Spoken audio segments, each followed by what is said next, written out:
Lagay ng ekonomiya, kalakalan, negosyo at iba pa. Atin ang alamin dito sa Ang Pilipinas Ngayon.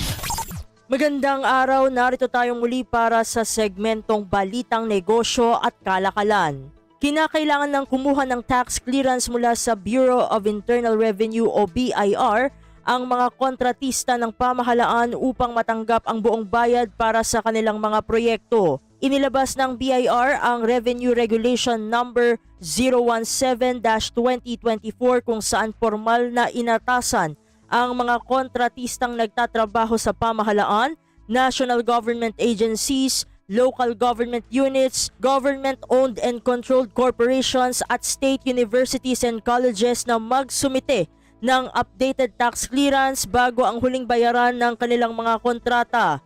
Sinabi ng ahensya na ang Government Procurement Reform Act ay nangangailangan na ng mga bidder para sa mga kontrata ng gobyerno na magsumite ng tax clearance bilang bahagi ng mga eligibility requirements.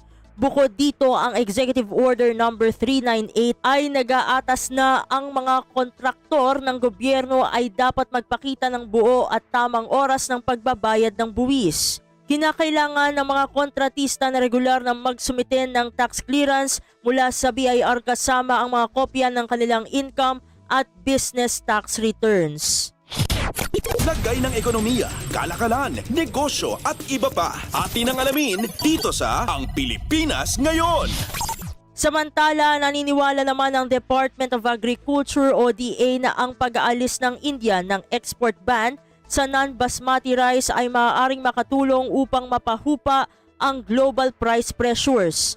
Matatandaan na noong nakaraang Sabado ay ipinag-utos ng pamahalaan ng India na gawing $490 per metric ton ang export floor price ng non-basmati white rice. Sa isang panayam, sinabi ni DA Assistant Secretary Arnel de Mesa na makatutulong ito upang mapababa ang global pricing lalo't ang India ang nagsusupply ng 40% ng global rice imports. Sinabi pa ni de Mesa na ang base price para sa non-basmati white rice ay mas mababa kaysa international prevailing price na nasa mahigit $500 per metric ton.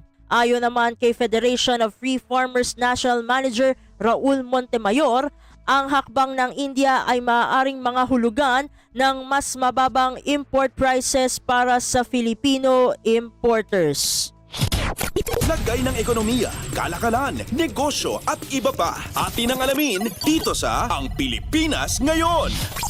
At sa pagtatapos ng ating segmento, tumaas ang credit card-related complaints ng 45% sa second quarter mula sa naunang 3 buwan. Ito ay ayon sa Credit Card Association of the Philippines o CCAP.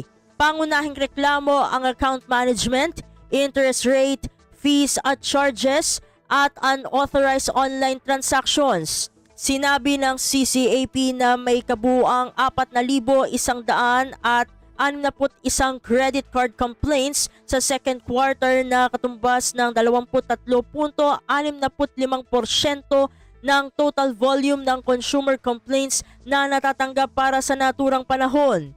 Ang mga reklamo sa account management kabilang ang mga customer na nakaranas ng hirap sa pag-access ng accounts, card applications, card activation at cancellation processes, non-delivery o delay sa delivery ay bumubuo sa 55.5% kabuuang reklamo, tumaas mula sa 37.2% sa kaparehong panahon noong nakaraang taon. Sakop din ng account management concerns ang paglalabas ng rebates, promotions at rewards at challenges sa pag-update ng account o client information at unposted transactions o payments. Lagay ng ekonomiya, kalakalan, negosyo at iba pa. Atin ang alamin dito sa Ang Pilipinas Ngayon. At dito na nagtatapos ang ating segmentong Balitang Negosyo at Kalakalan. Para sa Radyo Pilipinas World Service, ito si Steph Vicente. Muli, magandang araw. Lagay ng ekonomiya, kalakalan, negosyo at iba pa. Atin ang alamin dito sa Ang Pilipinas Ngayon.